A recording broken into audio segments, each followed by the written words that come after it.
नमस्कार, ये है कहानियों का अद्भुत संसार किस्सा कहानी। और किस्सा कहानी में मैं मंजीत ठाकुर आपको सुना रहा हूं कहानी रावण की, जिसे उपन्यास की शक्ल में लिखा है आचार्य चतुर्सेन शास्त्री ने। और इस उपन्यास का नाम है वयंगरक्षामा। अब तक आपने सुना कि मेघनाद वैश्वानर की पूजा करने के लिए निकुंभलागार में जा रहा है और ये सूचना राम और लक्ष्मण तक पहुंचती है। इसके बाद क्या होता है, सुनिए आगे। उषा का उदय हो रहा था। राम कटक सज रहा था, पर राम सब सेनानियों सहित व्याकुल भाव से बैठे परामर्श में मग्न थे। इसी समय वानर सैन्य को विस्मित करते हुए मारुति शर्मा को राम के सम्मुख ले आए। उन्होंने कहा, ये राक्षस वाला आपके पाद पद्म में कुछ कूट निवेदन करना चाहती है। राम ने कहा, कह भद्रे, मैं तेरा क्या प्रिय कर सकता हूं। शर्मा ने प्रथम राम लक्ष्मण को फिर विभीषण को प्रणाम करके कहा, धर्मात्मा राक्षस राज विभीषण मुझे पहचानते हैं, पहले ये साक्षी दें तो मैं कूट निवेदन करूं। विभीषण ने कहा, मैं तुझे पहचानता हूं, तू शर्मा किंकरी है।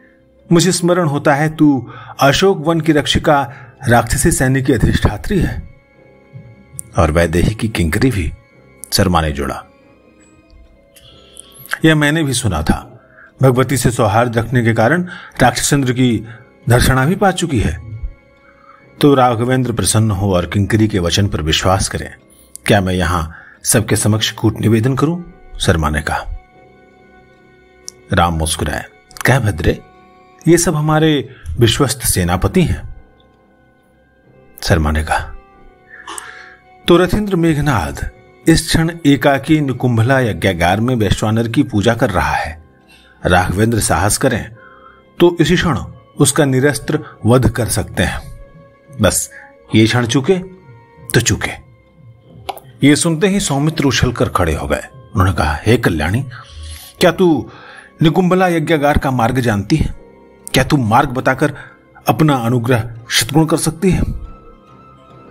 गदापाणी राक्षस शिरोमणि धर्मात्मा विभीषण को आपका वरद सानिध्य प्राप्त है। ये चाहें तो आपको गुप्त रूप से अगम्य यज्ञागार में एक सशस्त्र एकाकी रावण के सम्मुख एक मुहूर्त में ही ले जाकर खड़ा कर सकते हैं। तो आर्य, अब विलंब मत कीजिए, अनुमति दीजिए, उषा का उदय हो रहा है। राम ने आर्द्र नयन होकर कहा, भाई, जिसे देखकर देव दैत्य सभी भयभीत होते हैं, जिसने देखते ही वानर कटक से रक्षित हमें बात की बात में शरविद्ध कर दो बार भूपतित किया, उसके सम्मुख में तुम्हें कैसे जाने दूं? जिस विषधर के विष से देव नर तुरंत भस्म हो जाते हैं, कैसे मैं उसकी बांबी में तुम्हें अकेला भेजूं? अरे सौमित्री, सीता के उद्धार का अब कोई प्रयोजन नहीं है। मैंने व्यर्थ ही समुद्र पर सेतु बांधकर शत्रुमित्र के रक्त से पृथ्वी को रंगा। भाग्य दोष से मैंने राजपाट, माता पिता, बंधु बांधव सभी को खोया। मेरे इस अंधकारावृत जीवन में एक जनक सुता सीता ही दीप शिखा थी, सो अदृष्ट ने उसे भी बुझा दिया। अब एक तुम ही मेरी आशा के आधार हो, तुम्हें नहीं खोऊंगा।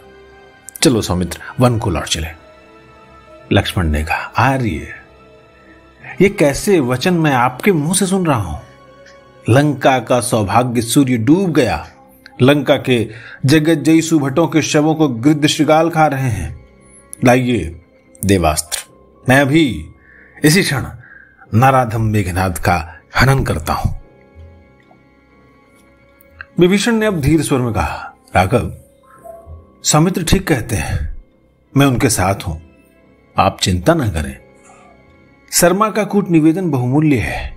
ये भगवती की शुभ चिंतिका किंकरी है, इस पर संदेह का कोई कारण नहीं है। वो कूट योग हमें चूकना नहीं चाहिए। मित्र, राम ने संतप्त स्वर में कहा, जब मैंने पिता की आज्ञा से वनगमन किया तो वीरवर लक्ष्मण तरुण यौवन में सब सुख की तिलांजलि देकर स्वेच्छा से मेरे पीछे वन को चल दिए। तब माता सुमित्रा ने नयनाश्रुपात कर कहा था कि राम, मेरे इस नयन मणि को, मेरे हृदय धन को यत्न से रखना। सो अब मैं इस भ्रातृरत्न को कैसे संकट में डालूं? जब परिणाम जो हो सो हो, मैं तुम्हारे साथ चलूं? विभीषण ने कहा, महाराज, अब कातर न हो, धैर्य के कुछ क्षण ही आते हैं जब धैर्यवान की परीक्षा होती है। शर्मा का कूट योग बहुमूल्य है। अब आप हमें आज्ञा दीजिए, ये क्षण व्यर्थ जा रहे हैं। राम ने मस्तक नवाकर आंखों में अश्रु गिराए और कहा, लाओ देवास्त्र, मैं अपने हाथों सौमित्र का वीर श्रृंगार करूं। उन्होंने दिव्य कवच धारण कराकर कमर में कृपाण, पीठ पर उमादत्त ढाल, हाथ में नागसिद्ध दिव्य धनुष, पीठ पर अक्षय टूनीर कस दिया, मस्तक पर लौह त्राण सजा दिया।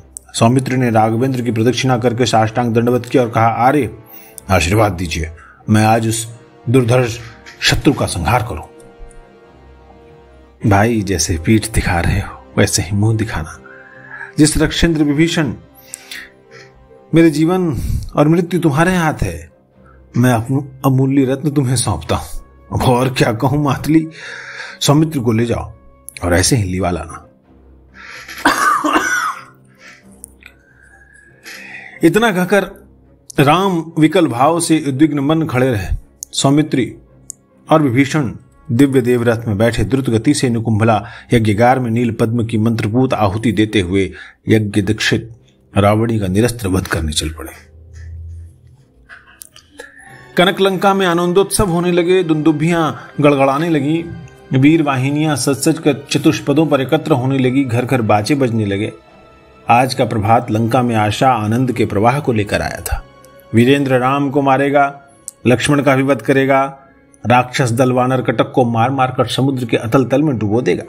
राजप्रासाद के प्रांगण में सैन्य सज्जित हो रही थी, धौंसे गड़गड़ा रहे थे, हाथी घोड़े पैदल पंक्ति बांधे खड़े थे। सेना नायक तालजंग गुल्मों का व्यूह रच रहा था। पूर्वजन इधर उधर आते जाते बातें कर रहे थे। एक ने कहा, जल्दी कर मित्र, प्राचीर पर चढ़ा जाए, जिससे आज का युद्ध देखने को मिल जाए, फिर स्थान नहीं मिलेगा। दूसरे ने कहा, अभी ठहर, अरिंदम इंद्रजीत अभी भगवान वैश्वानर की उपासना कर रहा है, वो अभी आकर संपूर्ण राक्षस व्यूह का निरीक्षण करेगा। तीसरे ने कहा, आज भिक्षुक राम का निस्तार नहीं है, कुलद्रोही महाराज विभीषण भी आज अपने कर्म फल भोगेंगे। अरिंदम इंद्रजीत तो पल भर में ही राम को मार डालेगा। सच कहते हो, जैसे अग्नि सूखी घास को भस्म करती है, वैसे ही युवराज शत्रु संहार करता है। उस जैसा योद्धा पृथ्वी पर और नहीं है। धन्य है महेंद्र, महिदेव, लक्ष्पति, पौलत्स, जगदीश्वर, राक्षस राज रावण। वो जगत में महिमा का समुद्र है।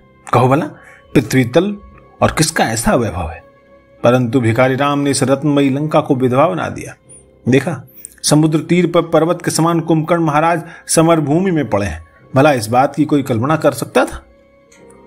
अरे तभी तो लंका के हेमकूट के समान गगनचुंबी प्रासादों की हाथी दांत जड़ी खिड़कियों और स्वर्णदार से निहत वीरों की म्लान वदना राक्षस वधुएं शास्त्रु नयन समर क्षेत्र की ओर देख रही हैं।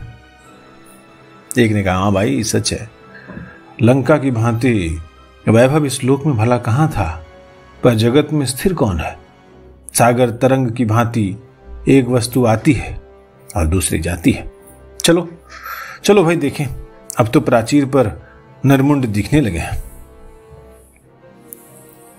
अगम्य सहस्त्र सहस्त्र सुभट रक्षित निगुंभला यज्ञागार में रथिंद्र इंद्रजीत कुशासन पर अकेला बैठा था। रक्त, कौशेय और ऊर्ण यज्ञोपवीत पहने, गंध द्रव्य जल कुशासन पर अकेला बैठा था और भाल पर रक्त चंदन का लेप, कंठ में जवा पुष्प की माला, धूप दानों में गंध द्रव्य जल रहे थे। एक सहस्त्र घृत के दीपक जल रहे थे। नीलोत्पलों का ढेर लगा था। स्वर्ण घट था। रत्न पात्रों में पूजा सामग्री थी। रथींद्र निमीलित नेत्र वेद मंत्र पाठ कर आहुति दे रहा था। शुधातुर व्याघ्र जैसे गौशाला में प्रविष्ट होता है, उसी भांति बलि सौमित्री ने झपटते हुए विकराल देवदत्त खड्ग कोश से खींचकर रथींद्र को ललकारा। तलकार तथा शस्त्रों की झंझनाहट सुन रथींद्र मेघनाथ ने चौकन्ने होकर नेत्र खोल सौमित्री की सौम्य मूर्ति को देखा। उसने समझा प्रसन्न होकर भगवान वैश्वानर ने ही प्रत्यक्ष दर्शन देने का अनुग्रह किया है। उसने उठकर दूर से ही भूतल में गिरकर साष्टांग प्रणाम कर वृद्धांजलि होकर कहा, देव वैश्वानर, ये दास आज आपकी आराधना कर रहा है। क्या इसलिए आपने इस रूप में प्रकट होकर दास पर अनुग्रह किया है? हे देव, मैं आपको प्रणाम करता हूं। लक्ष्मण ने कहा, सावधान रावण, मैं वैश्वानर नहीं, तुम्हारा काल सौमित्र हूं। मैं अभी तेरा वध करता हूं। मेघनाद ने भयभीत होकर विस्मित नेत्रों से लक्ष्मण को देखकर कहा, तू लक्ष्मण मानव है क्या? किस कौशल से तू इस अगम्य यज्ञागार में घुसा? इसकी प्राचीर दुर्लभ है। असंख्य योद्धा चक्रवली के रूप में चारों ओर शस्त्रपाणी घूम रहे हैं। द्वार पर दुर्जय योद्धाओं का पहरा है। देवों और मानवों में कौन ऐसा वीर जन्मा है जो अकेला इस रक्षित आगार में आने का साहस कर सके? नहीं, आप अवश्य ही वैश्वानर हैं। इस दास को प्रवंचना से मुक्त कर वर दें कि मैं राम का वध कर लंका को निश्चंक करूं। देखिए, सेनाएं श्रृंगनाद कर रही, मैं अब विलंब नहीं कर सकता। लक्ष्मण ने कहा, अरे दुरंत मेघनाद, मैं तेरा काल यहां उपस्थित हूं। आयुहीन जन को काटने के लिए काल सर्प धरती फोड़कर निकल आता है। अरे देवकुल द्रोही, आज मैं तेरा यही हनन करूंगा। सौमित्र तलवार लिए आगे बढ़े। मेघनाथ ने पीछे हटते हुए कहा, ठहर, तू यदि सत्य ही रामानुज लक्ष्मण है तो मैं भी तेरी युद्ध कामना पूरी करता हूं। हे वीर, तू मेरे धाम में पहली बार आया है, इसलिए शत्रु होने पर भी अतिथि है। क्षण भर में मेरा आतिथ्य ग्रहण कर, मैं तनिक वीर साज सज लूं, अस्त्र ले लूं। लक्ष्मण ने कहा, अरे मूढ़, बाघ के जाल में फंसने पर क्या किरात उसे छोड़ देता है? मैं तेरा ऐसे क्षण निरस्त्र वध करूंगा। मेघनाथ ने क्रुद्ध होकर कहा, अरे अधम मानव, निरस्त्र शत्रु पर आघात करना वीर कुल की मर्यादा नहीं है। तू चोर की भांति मेरे मंदिर में प्रवेश किया है। ठहर, मैं तुझे चोर की भांति दंड दूंगा। उसने एक श्रृंगपात उठाकर लक्ष्मण के सिर पर दे मारा। सिर पर करारा आघात खाकर लक्ष्मण भूमि पर गिर पड़े। अब मेघनाद उनकी तलवार लेने को झपटा। उसी समय भीम का शूल हाथ में लिए विभीषण ने उनका मार्ग रोक लिया। विभीषण को सम्मुख देखकर रावणी ने क्रोध और घृणा मिश्रित स्वर में कहा, अब समझा कि रामानुज ने किस कौशल से शत्रुपुरी में प्रवेश किया। तात, आपको धिक्कार है। आपने महिदेव जगदीश्वर, आपका सहोदर महातेज कुंभकर्ण आपका भाई, और ये दास आपका भ्रातृपुत्र इंद्र विजयी, सो आपने अपने घर का द्वार चोर को दिखा। क्या कहूं, आप पितृतुल्य गुरुजन हैं। कृपा करके राह छोड़ दीजिए। मैं शस्त्रागार में जाकर शस्त्रपाणी हो अभी इस चोर रामानुज को मृत्यु की गोद में सुलाकर लंका के कलंक को दूर करूंगा। विभीषण ने कहा, तेरा अनुरोध वृथा है, मैं राम का अनुगत हूं। आहा, ये आपने क्या कहा? आप राम के दास? अरे कहां आप महाकुल में जन्मधारी और कहां का अधम राम। ये रामानुज कितना क्षुद्र है जो निरस्त्र योद्धा पर शस्त्राघात करता है। क्या ये महारथियों की प्रथा है? हटिए, मुझे शस्त्र ले आने दीजिए, मैं देखूंगा इस काल के मुख में आए हतायु रामानुज को अब कौन मेरे हाथ से बचाता है। हटो, द्वार छोड़ो। परंतु विभीषण ने द्वार नहीं छोड़ा। उन्होंने कहा, रावण तो अपने ही कर्म दोष से लंका सहित रक्षकुल को डुबो रहा है। मैंने तो धर्माश्रय लिया है।